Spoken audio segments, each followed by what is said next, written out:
পবিত্র তীর্থের এই মহাপর্বদিনে সবার প্রতি রইল খ্রিস্টীয় প্রীতি ও শুভেচ্ছা।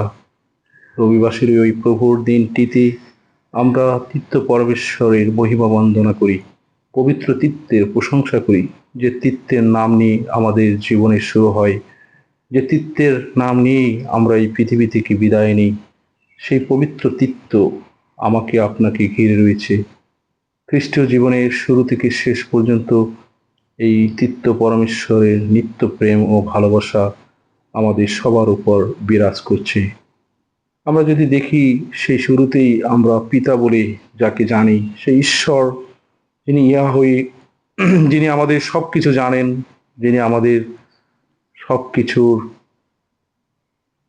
বোঝার জানার ক্ষমতা রাখেন, যিনি আমাদেরকে চালিত করেন, তিনি আমাদের যত্ন নেন, ভালোবাসেন এবং তার বন্দনায় আমরা মুখরিত হয়ে তার সাথে আমরা পথ চলতে চাই এবং তার ইচ্ছা অনুযায়ী আমরা এই পৃথিবীতে পথ চলতে চাই। প্রিয়জনেরা, আমরা যদি দেখি বাইবেলের বিভিন্ন জায়গায় ঈশ্বর ভালোবেসে বিভিন্ন মনোনীত জনকে এই পৃথিবীতে প্রেরণ করেছেন, যারা তার ইচ্ছা অনুযায়ী এই পৃথিবীতে জীবনযাপন করেছেন এবং তার বাণী প্রচার করেছেন। আমরা যদি দেখি আব্রাহাম, ইসাহাক, যাকব, সেই মসি, সেই প্রবক্তাগণ, সেই ঈশ্বরের মনোনীত আরও অনেক মানুষ, যারা ঈশ্বরের পক্ষ হয়ে ঈশ্বরের ভালোবাসার বাণী মানুষের মাঝে প্রচার করেছে। এবং সবশেষে আমরা দেখি ঈশ্বর ভালোবেসে তার একমাত্র পুত্র যিশুকে এই পৃথিবীতে প্রেরণ করলেন, যাতে আমরা তার প্রতি বিশ্বাসী হয়ে উঠি এবং তার প্রতি বিশ্বাসের গুণে আমি আপনি পরিত্রাণ পেতে পারি। প্রিয়জনেরা, ঈশ্বর যুগে যুগে তার পরিকল্পনা আমাদের মাঝে প্রকাশ করে যাচ্ছেন। পিতা, পুত্র, পবিত্র আত্মার এই অভিন্ন সত্তা, এই ত্রিব্যক্তি পরমেশ্বরের যে একটা শক্তি রয়েছে আমাদের জীবনে, আমরা তা উপলব্ধি করতে পারি। আমরা যখনই খ্রিস্টজাগে আসি, খ্রিস্টজাগে আমরা দেখি সে যাজক, সেই পুত্র যীশু খ্রিস্টের অনুগ্রহ, পিতা পরমেশ্বরের প্রেম এবং পবিত্র আত্মার একাত্মতা, এই কথা বলার মধ্য দিয়ে তিনি সবাইকে শুভেচ্ছা অভিনন্দন জানায় এবং আমরা স্বাগত জানাই ঈশ্বরকে অন্তরে, পবিত্র তীর্থকে অন্তরে নিয়ে আমি আপনি সেই জীবনযাপন করার প্রতিজ্ঞা করি। খ্রিস্টজাগ শেষেও আমরা যখন সেই শেষ আশীর্বাদ গ্রহণ করি, সে আশীর্বাদেও আমরা দেখি যে পিতা, পুত্র, পবিত্র আত্মার নামে আমরা আশীর্বাদিত হচ্ছি। সে আশীর্বাদ কৃপা নিয়ে আমি আপনি ফিরে যাই পরিবারে, কর্মজীবনে এবং তীর্থ পরমেশ্বরের অনুগ্রহ, কৃপা, শান্তি আমাদের প্রত্যেকের অন্তরে সে বিরাজ করে। পিতা পরমেশ্বর, তিনি আমাদের যত্ন নেন, ভালোবাসেন, তার উপর আমরা বিশ্বাস করি। আমরা বিশ্বাস করি পুত্র যিশুকে, বিশ্বাস করি সেই পবিত্র আত্মাকে, যিনি আমাদের নিত্য সহায়তা, নিত্য দিনের শক্তি, অনুগ্রহ, আশীর্বাদ দান করে থাকেন। তাই এই তীর্থ পরমেশ্বরের জয়গান আমরা প্রতিনিয়ত করতে পারি। প্রতিদিন, প্রতি মুহূর্তে আমরা যখনই কোনো কিছু শুরু করি, যখনই কোনো জায়গায় যাই, যখনই আমাদের জীবনে কিছু আসে, যেন আমরা পবিত্র তীর্থের সেই অনুগ্রহ শক্তি আমরা যেন যাচনা করি। আমরা যেন সেই পবিত্র তীর্থের দয়া, অনুগ্রহ, আশীর্বাদ যেন নম্র চিত্তে গ্রহণ করতে পারি। বাইবেলের বিভিন্ন জায়গায় ঈশ্বর বলেছেন যে তোমরা আমার সেই পুত্র যিশুকে এবং পবিত্র আত্মার সেই শক্তিতে তোমরা পথ চলবে। আমি সেই তোমাদের মধ্যে আছি, সব সময় আছি।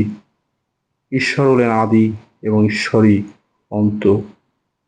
আমরা জীবনের শুরু এবং শেষ অবধি আমরা পিতা, পুত্র, পবিত্র আত্মায় ত্রিব্যক্তি পরমেশ্বরের সে বন্দনা করতে করতেই একদিন আমরা সেই স্বর্গীয় সেই মহিমায় উদ্ভাসিত হতে পারবো, এই বিশ্বাস নিয়েই আমি আপনি পথ চলি। আমরা যদি দেখি বাইবেলের বিভিন্ন ঘটনায়, সেই অনুতপ্ত চোরটিকে যিশু ক্ষমা দিয়েছেন, কারণ তিনি বুঝতে পেরেছেন যে ঈশ্বরের শক্তি এবং পুত্র যিশুর সেই অনুগ্রহ এবং পবিত্র আত্মার কৃপা। তাই তো তিনি বলতে পেরেছেন, প্রভু আপনি যখন স্বর্গে যাবেন আমাকে একটু মনে রাখবেন। আর যিশু বলেছেন যে তুমি আজই আমার সাথে স্বর্গে যাবে।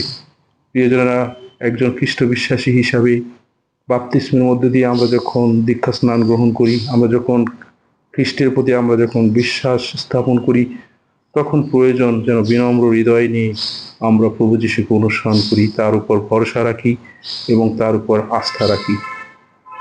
একজন করগ্রাহক এবং ফরিসি দুজনেই প্রার্থনা গৃহে প্রার্থনা করতে গিয়েছেন, কিন্তু ফরিসি তার আত্মকেন্দ্রিকতা, সেই সেই সেই গর্ব, তার মধ্যে যে অহমিকা, তিনি তা প্রকাশ করেছেন। কিন্তু সেই করগ্রাহক, যিনি সেই অনুতপ্ত হৃদয় নিয়ে নম্র অন্তর নিয়ে তিনি বলতে পেরেছেন, হে প্রভু আমাদের প্রতি সদয় হও। প্রিয়জনেরা, আমরা যখন সেই ক্ষমা প্রার্থনা করি, আমরা যখন ঈশ্বরের কাছ থেকে দয়া চাই, যখন বলি হে প্রভু দয়া করো, হে খ্রিস্ট দয়া করো, হে প্রভু দয়া করো, আমরা যেন সেই বিনম্রতা, নম্রতা, ভালোবাসা নিয়ে ঈশ্বরের দয়া, আশীর্বাদ, কৃপা যাচনা করতে পারি। আমরা যেন সেই পিতা ঈশ্বরের প্রতি আমাদের বিশ্বাস, পুত্র যিশুর প্রতি বিশ্বাস এবং পবিত্র আত্মার প্রতি বিশ্বাস, এই তিন ব্যক্তি ঈশ্বরের নাম নিয়ে আমি আপনি যেন সর্বদা সেই পথ চলতে পারি। তাহলেই আমরা প্রতিদিনকার জীবনে ঈশ্বরের ভালোবাসা, অনুগ্রহ লাভ করতে পারব। আজকের মঙ্গল সমাচারে যিশু বলেছেন, ঈশ্বর পুত্রের প্রতি, আমার প্রতি যে বিশ্বাসী হবে সে অবশ্যই সে অনন্ত জীবন লাভ করবে এবং একদিন সে স্বর্গীয় সান্নিধ্য লাভ করবে, তাকে আর বিচারে দণ্ডিত হতে হবে না। প্রিয়জনেরা, দীক্ষা স্নানে আমরা পিতা পুত্র পবিত্র আত্মার নামে দীক্ষিত হয়েছি। আমরা বিশ্বাস করেছি এক ঈশ্বর, আমরা বিশ্বাস করেছি পিতা পুত্র পবিত্র আত্মার ভালোবাসা, অনুগ্রহ এবং কৃপা আমাদের উপর সর্বদা রয়েছে। তাই আসুন এই তৃতীয় পরমেশ্বরের প্রেম, ভালোবাসা, শান্তি আমাদের প্রত্যেকের অন্তরে বিরাজ করুক। আমরা যেন ঈশ্বরকে পিতা বলে জানি এবং ঈশ্বরকে পিতা বলে মেনে তার কথাগুলো যেন আমরা মনোযোগ সহকারে শুনি এবং সেই সাথে তার পুত্র প্রভু যিশু এই পৃথিবীতে এসেছেন আমাদের পাপ থেকে মুক্তি দিতে, আমাদেরকে ঈশ্বরের রাজ্যে প্রবেশ করার সেই সিঁড়ি হিসাবে যেন পুত্র যিশুর মধ্যে দিয়ে আমরা পিতা ঈশ্বরের ভালোবাসা হৃদয়ে অনুভব করতে পারি। যিশু বলেছেন যে আমাকে দেখেছে সে পিতাকে দেখেছে। আমরা যখন সেই ক্রুশবিদ্ধ যিশুর দিকে তাকাই, আমরা যেন সেই ঈশ্বরের দয়া, ভালোবাসা আমরা যেন অন্তর উপলব্ধি করতে পারি। আমরা যে পাপী, ঈশ্বর যেন আমাদের প্রতি দয়া করেন। পবিত্র আত্মার অনুগ্রহ, যিশু যেভাবে বলেছেন যে আমি তোমাদেরকে একা ফেলে যাব না, কিন্তু আমি আমার পবিত্র আত্মাকে তোমাদের জন্য প্রেরণ করব। আসুন এই পবিত্র আত্মাই আমাদেরকে সেই পুত্র যিশুর ভালোবাসা, সেই ঈশ্বরের প্রেম, ঈশ্বরের সেই ইচ্ছাকে বুঝতে সাহায্য করছে। পিতা, পুত্র, পবিত্র আত্মার শক্তি আমাদের সকল প্রকার প্রলোভন, সকল প্রকার সে অনর্থ থেকে, সকল প্রকার অমঙ্গল থেকে সে তৃতীয় পরমেশ্বর আমাদেরকে আগলে রাখবেন, রক্ষা করবেন, আমাদেরকে প্রাত্যহিক জীবনে সামনের দিকে এগিয়ে যেতে সাহায্য করবেন। তাই আসুন বিশ্বাসে বলীয়ান হই, তৃতীয় পরমেশ্বরের বন্দনায় মুখরিত হয়ে উঠি।